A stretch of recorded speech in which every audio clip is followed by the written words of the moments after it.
Hello and welcome to Cricket Happenings, dear friends and subscribers. On this part of the Cricket Happening show, the historical first test between India and Afghanistan started today, and I have to say that Afghanistan were not very strong in the first session with India, and then later on, definitely we saw that Afghanistan came back strongly, and I think.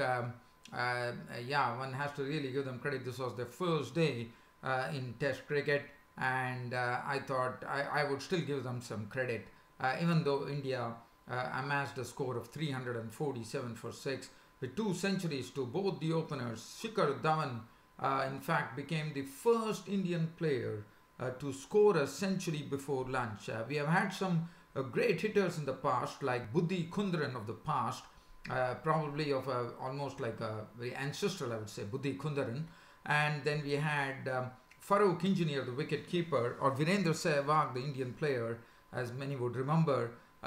Even those players could not score a century before lunch. And here comes Shikhar Dhawan and slams a century before lunch. And that is truly a great feeling.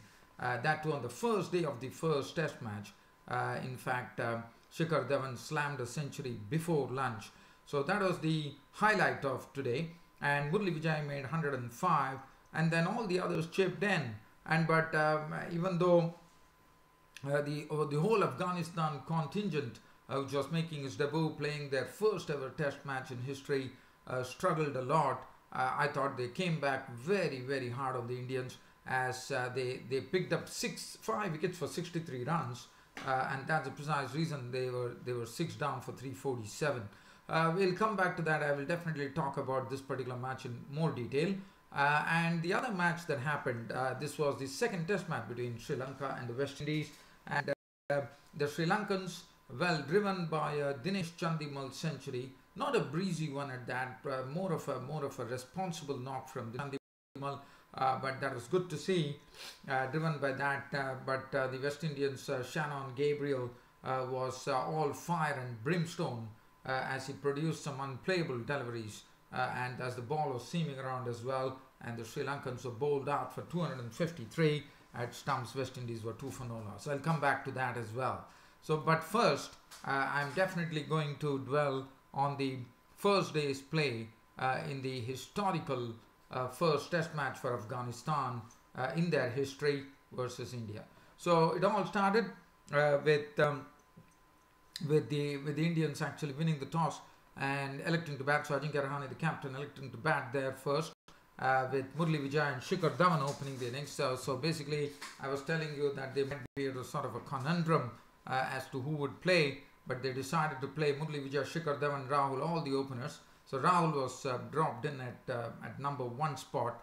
But Murali Vijay and Shikhar Dhawan, initially we saw the conditions in Bengaluru were a bit conducive to the seamers, to some seam bowling. And Yamin Hamadzai and Wafadar, as I told you, that pace attack to me was looking a bit weak. And definitely there was some movement in the air as well, and they were, because of the sort of cloudiness prevailing in the atmosphere in Bengaluru, the ball definitely was moving about. But I thought the Indian openers Shikhar Dhawan and Murali Vijay were pretty watchful, and they negotiated that phase very well. But once that phase was over, it was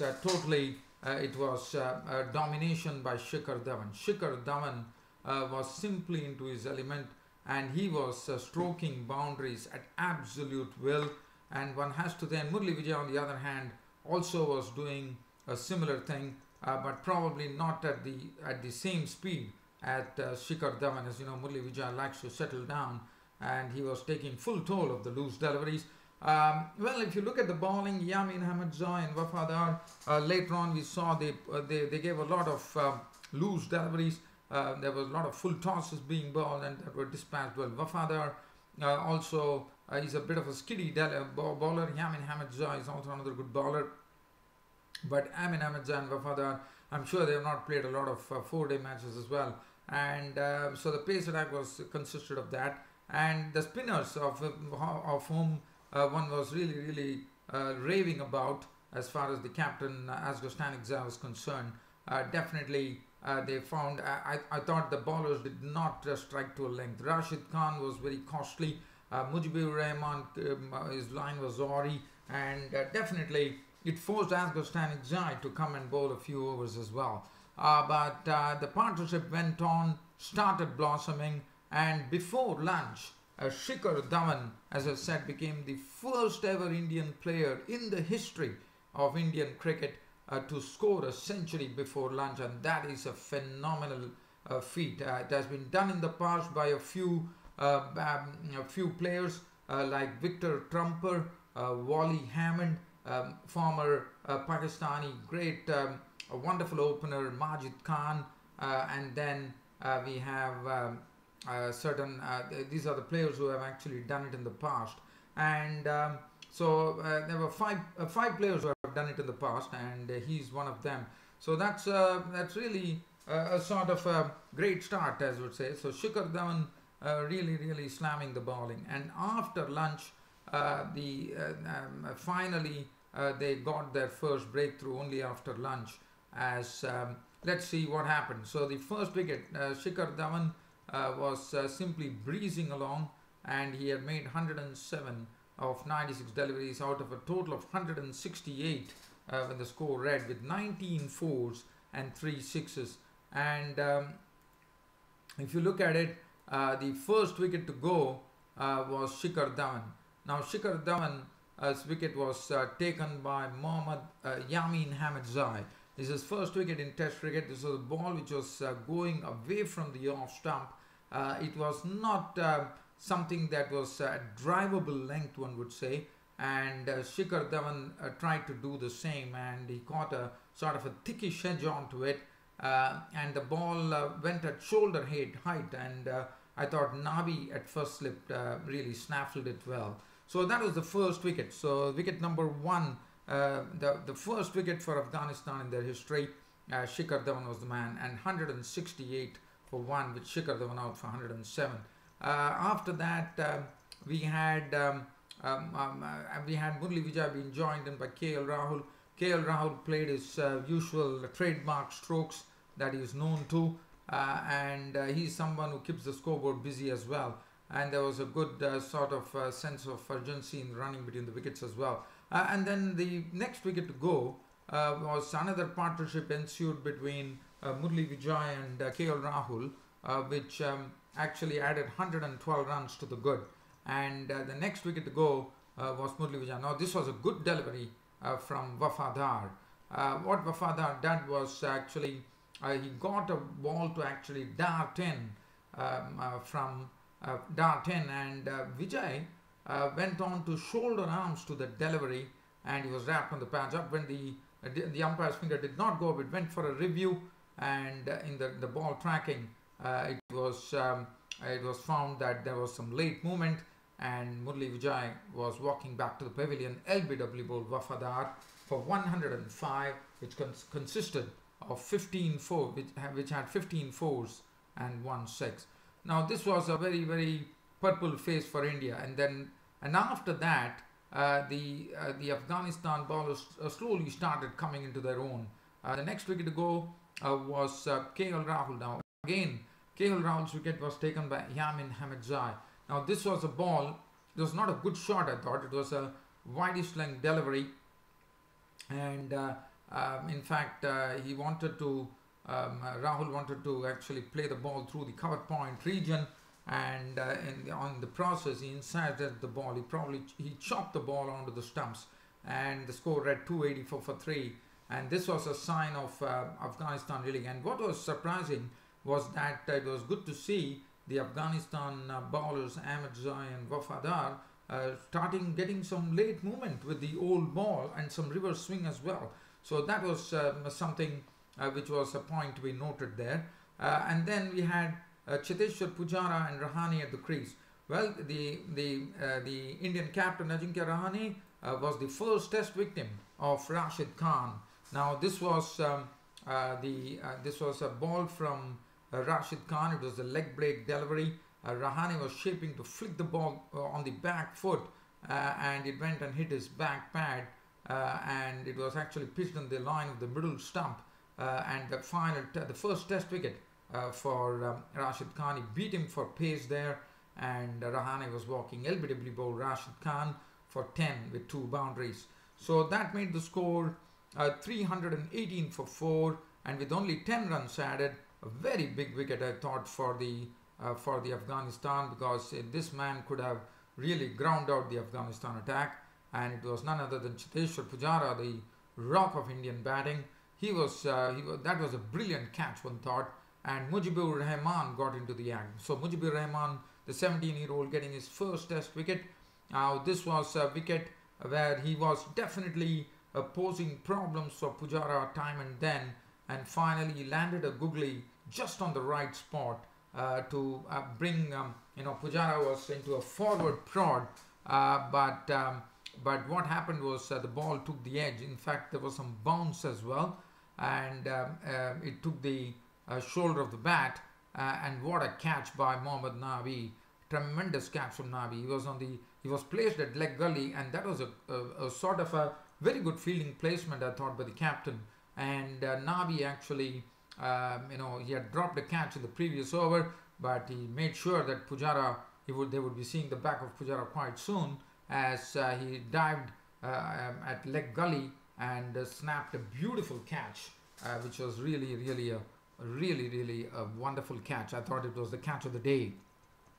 So the score at 328 for 5, and then there was Dinesh Karthik, who was run out for 4 just before close of play. Hardik Pandya did not respond to Karthik's call, and it left Karthik high and dry. Run out for 4, and when stumps were drawn for the day, Hardik Pandya not out on 10, not really taking any risks, knowing that he can wait for the morrow and start his big hitting if he wants. And Ashwin was not out on 7. So stumps were drawn at Bangalore on the first day of this historical first test match against India and Afghanistan, where India closed the day at 347 for 6. So as I said, the Afghanistan has to be given the credit, because they came back a long way, because they snapped up 5 wickets for 63 runs after a wonderful start was given by the Indian openers. So definitely I thought Afghanistan had a bit of a share in the honours, as far as not a big share, probably a sort of a slice, I would say, as far as today's first day's play was concerned in the historical first test match. Hamid Zai, what one saw was that they were more effective with the old ball rather than the new ball. So basically showing that they could get some late moment and also have some reverse swing as well. 13 overs, 6 minutes, 2 for 32 for Hamid Zai. Bafadar, 15 overs, 4 minutes, 53 runs and 1 wicket. Bowled well. Mohammad Nabi, it was none for 45, was wicketless. Rashid Khan got his first test wicket. 26 overs, 2 minutes, 120 runs and 1 wicket. Mujibur Rahman, 14 overs, 1 minute, 1 for 69. Stanik Zai bowled 2 overs, none for 16. So that is the match situation, and hopefully Afghanistan will be having a feeling that tomorrow, if they could, but here definitely with Hardik Pandya and Ashwin at the crease, and with some more batting to come, one reckons that probably India is having a score of in excess of 500 to pile on the pressure on the Afghanistanis. Okay, so let's get off from here, and let's look at the next match, which is the second test match. Today was the first day of the second test match here between West Indies and Sri Lanka. It played at the Gross Islet, St. Lucia, and it was played at the Gross Islet, and the toss was actually won by Sri Lanka. And if you look at the the conditions were, one was wondering as to why actually Chandimal, after winning the toss, selected to bat, because it looked like the conditions were ideal for seam bowling there, with the ball really jagging in and jagging away. So it all started off with Sri Lanka actually winning the toss and electing to bat first. Pereira and Udavati walked out, and what a delivery. Gabriel started it all right at the beginning, as in the second over, Gabriel had got the wicket of Udavati. He actually totally squared him up with a delivery. which Udvati knew little about, and as he got squared up, the ball took the edge, and Holder actually took a good catch in the slip region, the second slip. So that was the first wicket. So Mahela Udvati was dismissed for a blob. Dhananjay De Silva walked in. As you know, he has replaced Angelo Matthews. At the other end was Kushal Pereira, and Dhananjay De Silva looked fully in control as he put Gabriel through the point region, through the square region for a few boundaries, 2 boundaries. But Gabriel came up with a wonderful delivery to actually get the big wicket of Dhananjay De Silva. And if you look at it, this was a ball. This was a ball which was quite pacey, and Gabriel not only was getting the movement, he was also bowling with lots of pace. We know that Gabriel is someone who is a sort of a menacing bowler. He's the one who actually sent Angelo Matthews back home by hitting him. So this was a similar scene because it was almost like a potential injury because this ball really came at some searing pace and hit the right elbow of Dhananjay De Silva, and hit him there, and basically it was a nasty delivery, one could say, but well, it was all over because he had actually gone on to rearrange the furniture of Dhananjay De Silva as the ball hit his right elbow and went on to roll on to the stumps, and then there was some physio coming out, but luckily it's not a serious injury. So Gabriel was, as I said, was all fire and brimstone today. And we all know that Gabriel is a wonderful bowler, and he was the one who actually picked up a 5-wicket bag, today's 3rd 5-wicket scalp in test matches. He had 2 against Pakistan. And then from that time onwards, Kushal Pereira was the one who was living there, and he was playing a few strokes as well, as he was joined in by the talented Kushal Mendes. Kushal Mendes also decided to play strokes, and when the score reached 59, the 3rd wicket fell for the Sri Lankans, and this was the wicket of Kushal Pereira. Kemar Roach was the bowler. It was a pretty straightforward thing. The ball was edged. The ball came in. I got an edge onto it.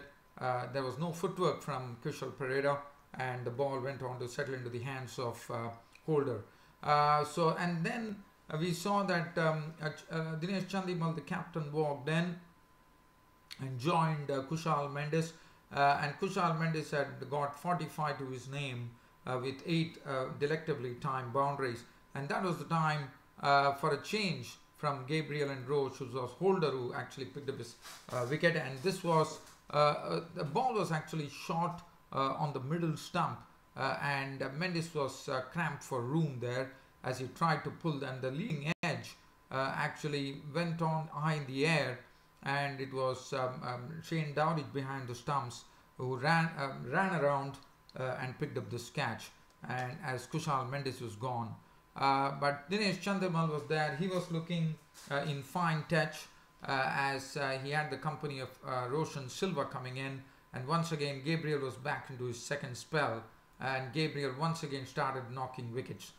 This was once again a good ball from Gabriel, which the ball rose from a back of length actually spot, so the ball actually had some bounce as well, and it was a sort of a fender bender for Roshan Silva.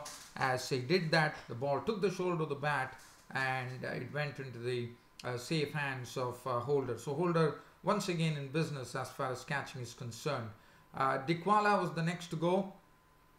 Again Gabriel into the act, and this was a ball which was going away from Dikwala, and Dikwala tried to play a drive at it, and the ball went to the gully, and Hope was the one. He was gone for 16, and suddenly wickets were going. But the good thing for Sri Lanka was that Chandimal was going strong. Chandimal was playing his strokes, but he was also playing in a sort of a methodical manner. It was not about any breezy knock from Chandimal. And then we had the tailenders coming in. Dhananjaya was a victim of Roach for 2. Gabriel took 1 more wicket. Suranga Lakmal was LBW bowled Gabriel for 10 with 2 boundaries. Kasun Rajita and then it was the cleanup was done by Kemar Roche as he cleaned up Rajita and Kumara in consecutive deliveries at 4 and 0 respectively. And finally, Chandimal was the one who was there at the center, not out on 119 with 10 fours and 1 6. Nurtured the innings, but he could not get the requisite support that he needed. He needed someone out there to play a long innings, which really did not come about. And the Sri Lankans were bowled out for 253. And as I said, Shana and Gabriel today, as I said, he was all fire and brimstone, and he was looking very deadly today. 16 overs, 4 maidens, 59 runs, and 5 Sri Lankan wickets. And Kemar Roach was the other one who shared the spoils. 18 overs, 8 maidens, 49 runs and 4 wickets. 1 wicket to Jason Holder. Other than Miguel Cummins went wicketless, and there's not much to talk. And West Indies had just 2 overs to face, and in the span the openers eked out 2 for no loss and will be resuming on the model. So Sri Lankans definitely under pressure after only putting 253 on the board. Well, dear fans, but Shannon Gabriel was for me the player of the day for me. Tremendous bowling. He really hurried the batsman with his searing pace. He got some movement as well, and basically it's all about pace, and he was really making the Sri Lankan batting other than Chandimal looking like sitting ducks with his tremendous pace bowling, tremendous pace that he generated. Well, dear fans and subscribers, it's about time for me to wind up this cricket show and bid you all a very good night. Thank you.